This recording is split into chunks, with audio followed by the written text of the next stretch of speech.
क्या आप just 10th पास हैं? तो 10th पास है तो आपको क्या क्या करना है, इस बारे में हम इस वीडियो में फुल जानकारी से हम जानेंगे। 10th पास, अभी जैसे किसी लोग को 10th के बाद पढ़ने का इंटरेस्ट नहीं होता है या उनका फैमिली सिचुएशन सही नहीं होता है, इस वजह से लोग पढ़ाई को 10th के बाद डिसकंटिन्यू कर लेते हैं। अगर 10th पास वाला बंदा किसी को अब्रॉड जाना है तो उसके लिए उसको क्या करना है, उसके बारे में भी हम इस वीडियो में जानेंगे। तो 10th पास वाला बंदा कैसे अब्रॉड जा सकता है? जैसे 10th पास वाला बंदा है तो उसको एटलीस्ट पास सर्टिफिकेट होना चाहिए उसके पास 10th का। 10th फेल सर्टिफिकेट नहीं होना चाहिए, 10th पास सर्टिफिकेट होना चाहिए। और मेरे हिसाब से 10th पास वाला बंदा जो अब्रॉड जाने के लिए कोशिश कर रहा है, जिसको थोड़े अच्छे खासे पैसे कमाने हैं, तो उसका एज 10th वाले का अभी 16 ही होगा। अगर उसने 10th पास किया होगा तो अभी 16 साल होगा। तो एटलीस्ट वो 2 साल इंडिया में काम करे। अब इंडिया में वो क्या करे, वही इम्पोर्टेंट है। तो इंडिया में अब वो बंदा क्या करे, तो उसके लिए हमको उसको ऑयल एंड गैस फील्ड में आना है। तो उसके लिए उसको क्या करना पड़ेगा, उसके बारे में हम जानेंगे। ऑयल एंड गैस में अगर उसको आना पड़ेगा, इंडिया में सबसे पहले जाए वो मेरे ख्याल से 20 to 25,000 में एक NDT करके 45 डेज़ का कोर्स है, वो कोर्स कर ले। वो कोर्स कर ले, वहीं पे अच्छे से ट्रेन हो जाए। उसमें 4 सर्टिफिकेशन, बेसिक सर्टिफिकेशन है। टोटल तो उस कोर्स में 21 सर्टिफिकेशंस है, बट ये बेसिक है 4। एक रेडियोग्राफी इंस्पेक्शन हो गया, एक अल्ट्रासोनिक इंस्पेक्शन हो गया, और एक मैग्नेट पार्टिकल इंस्पेक्शन हो गया, और एक लिक्विड पेंट्रेशन टेस्ट इंस्पेक्शन हो गया। अगर ये 4 कर लेता है 45 डेज़ वो अच्छे से, तो उसको क्या बेनिफिट मिलेगा। जैसे अभी ये 4 टेस्ट है, इसमें से आप अगर इंडिया में काम करते हो, क्योंकि वो बंदे का एज 18 होना है अब्रॉड आने के लिए, ठीक है। तो इंडिया में वो 2 साल काम करेगा। तो 2 साल जब काम करेगा, उसको 15 से 20 हज़ार रुपये तक इंडिया में ही सैलरी मिलेगी। तो आप सोचिए ना, एक 10th पढ़े हुए बंदे को 15 से 20 हज़ार सैलरी मिलना बोलेगा, तो अभी के टाइम पे इंडिया में बहुत अच्छी बात है। क्योंकि इंजीनियर्स लोग को ही ज़्यादा करके 20 to 25 यही रेंज में सैलरी मिलती है। तो एक 10th के बंदे को 15 से 20 हज़ार के रेंज में सैलरी मिलेगी इंडिया में, कोई भी एनडीटी का। आप ये एनडीटी का कोर्स कहाँ कहाँ से कर सकते हैं? ये एनडीटी का कोर्स मुंबई में भी होता है, मुंबई में भी अच्छा इंस्टीट्यूट है, पुणे में है, फिर चेन्नई, तिरुचि और हैदराबाद, ये सब जगह में अच्छा अच्छा इंस्टीट्यूट है, जहाँ पे अच्छे से ट्रेन किया जाता है। और वो ट्रेनर्स इंस्टीट्यूट से ही आपको प्लेसमेंट भी दिया जाता है। तो उस प्लेसमेंट से आप फ़ायदा उठा सकते हैं। आपका जैसे एज 16 है, तो कम से कम आप इंडिया में 2 साल आपका बिताइए इसी फील्ड में।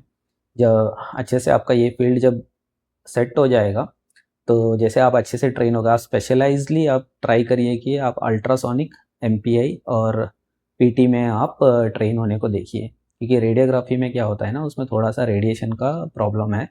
रेडिएशन में एक्सपोज होने का चांसेस है, जिससे हमको फ्यूचर में थोड़ा बहुत प्रॉब्लम। एनडीटी कंप्लीट कर लिया और इंडिया में आपने 2 साल काम कर लिया, तो आपको ये जॉब किधर किधर पे आपको मिल सकता है। आपको गल्फ़ की सारी कंट्री में ये जॉब मिलेगा, ठीक है। और यूरोप में भी मिलेगा, ऑस्ट्रेलिया में भी मिलेगा। मेरा एक फ्रेंड ऑस्ट्रेलिया में काम कर रहा है एनडीटी टेक्नीशियन में।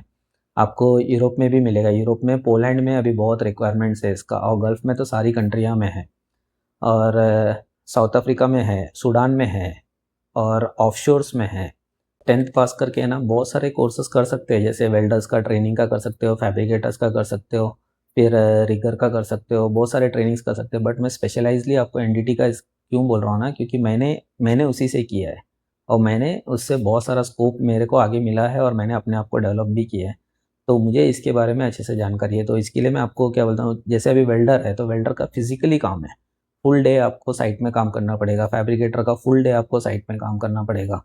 और इसमें आपने एनडीटी में आके अब्रॉड में थोड़ा एक्सपीरियंस ले लिया ना, आप फ्यूचर में क्वालिटी फील्ड में थोड़ा-थोड़ा करके अंदर आ सकते हैं। क्वालिटी फील्ड में आ जाओगे, फिर उसके बाद में आपने एक वेल्डिंग इंस्पेक्टर का कोर्स कर लिया, फिर उसके नहीं तो यार आपने कोटिंग इंस्पेक्टर का कोर्स कर लिया, तो मैकेनिकल किसी का कोर्स कर लिया।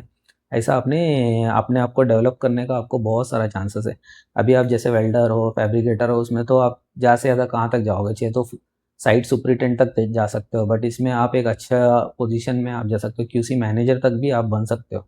तो इससे ये कैसा है ना, आपके लिए एक बहुत बेनिफिट वाला कोर्स है। तो एनडीटी से कैसा है ना, आप अपने आप को बहुत अच्छे पोजीशन में भी आपको आप फ्यूचर में देख सकते हो। ये बात करते हैं आपको, इसमें आप अगर अब्रॉड में आ जाते हो तो एनडीटी में आपको कितना सैलरी मिलेगा। मैं आपको क्लियरली बोल रहा हूँ, अभी के टाइम पे मैं जब आया था तो उस टाइम पे मेरे को रेडियोग्राफी में 120 केडी था। जो इंडिया का उस टाइम का लगभग 24,000 25,000 बनता था। अब भी मगर जो बंदे जो 2 साल का एक्सपीरियंस इंडिया में अच्छा लेके आ रहे हैं, मैं बोलता हूँ ना उनको मिनिमम है ना 3000 रियल सैलरी मिलेगा, और 3000 रियल बोलेगा तो आज के टाइम पे 65 टू 70,000 रियल सैलरी है।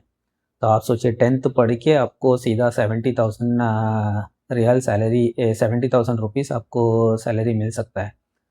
फिर बाद में आपने ये कर लिया, इसमें आपने थोड़ा डेवलप हो गया तो इसके बाद एक ये एनडीटी, एक तो एएसएनटी लेवल 2 है, उसके बाद पीसीएन भी है। आप पीसीएन में कर लोगे तो आपको लगभग 7-8 हज़ार रियल तक सैलरी मिल सकता है, जो इंडिया का 1-1.5 लाख रुपया तक सैलरी है। तो इससे क्या है ना, आप लाखों रुपया है ना आप कमा सकते हो 10th पढ़ने के बाद भी। तो इसके लिए आप 10th पढ़ने के बाद अगर आपको काम स्कूल आगे कॉलेज आगे कंटिन्यू नहीं करनी है या आगे स्टडीज़ नहीं कंटिन्यू करना है, तो मैं आपको रिक्वेस्ट करूँगा कि आप स्पेशली है ना एनडीटी फील्ड में आइए। एनडीटी फील्ड आपको ग्रोथ के लिए बहुत अच्छा है। वेल्डर्स या हेल्पर, मैं क्योंकि बहुत बंदों को देखा हूँ मैंने यहाँ पे जो उनको नॉलेज नहीं है, वो बंदे आते हैं वेल्डर्स में आते हैं, फिर हेल्पर में आते हैं, 10वीं पढ़े हुए बंदे हैं, 12वीं पढ़े हुए बंदे हैं, या किसी ने बीकॉम किया है, किसी ने दूसरा कोर्स किया हुआ है। मतलब उनको ऐसा लगता है कि मैकेनिकल पढ़ेंगे तो ही मैकेनिकल फील्ड में आ सकते हैं, ऐसा नहीं है। आप एनडीटी पढ़िए, एनडीटी 10th के बाद एनडीटी करिए, 12th के बाद एनडीटी करिए, बीकॉम के बाद एनडीटी का अगर आपको कहीं भी स्कोप नहीं मिल रहा है, आप इस फील्ड में ट्राई करके देखिए, आपको श्योरली स्कोप मिलेगा। क्योंकि एनडीटी आके बहुत वास्ट है, एनडीटी बहुत वास्ट सब्जेक्ट है, और एनडीटी आके नेवर एंडिंग सब्जेक्ट है। एनडीटी मेटल ही नहीं, मैं एरोनॉटिकल इंजीनियरिंग हर जगह पे आपको एनडीटी मिलेगा। एनडीटी आके प्लांट में मिलेगा, एरोनॉटिकल इंजीनियरिंग में मिलेगा, ऑयल एंड गैस में मिलेगा। एक्चुअली आप देखा जाएगा ना एनडीटी आके बहुत वास्ट टॉपिक है। अगर नॉन डिस्ट्रक्टिव टेस्टिंग के बारे में अगर मैं इसमें बात करने जाऊँगा ना तो एक वीडियो अपने को काफ़ी नहीं होगा। तो इसमें जस्ट मैं आपको एक छोटा सा एक्सप्लेनेशन दे रहा हूँ ये वीडियो से कि आप 10th के बाद आप क्या कर सकते हो करके कोर्स। बल्कि ड्राइवर या वेल्डर या कुछ ऐसा लेबर बनने या टी बॉय ये सब बनने के चक्कर में बनने से अच्छा है कि आप 10th के बाद है ना, या आप या किसी के पेरेंट्स ये वीडियो को देख रहे हैं उनके बच्चों के लिए आप एक काम करिए, स्पेशलाइज्डली एनडीटी में करवाइए, इसको बहुत अच्छा है। तो फ्रेंड्स आप लोग ने सीखा होगा कि आप अगर 10th के बाद अगर आप सोच रहे हो क्या करना है, आपकी फैमिली को कैसे सपोर्ट करना है, तो इस वीडियो से आपको क्लियरली मिला होगा कि एक प्रोफेशनल जॉब आप कैसा सेलेक्ट कर सकते हो करके। सो अपने आप का टेक केयर करिए, और हो सके तो मेरा एक छोटा सा सजेशन भी ले लीजिए, अपने आप को डेवलप करिए। Thank you, bye bye.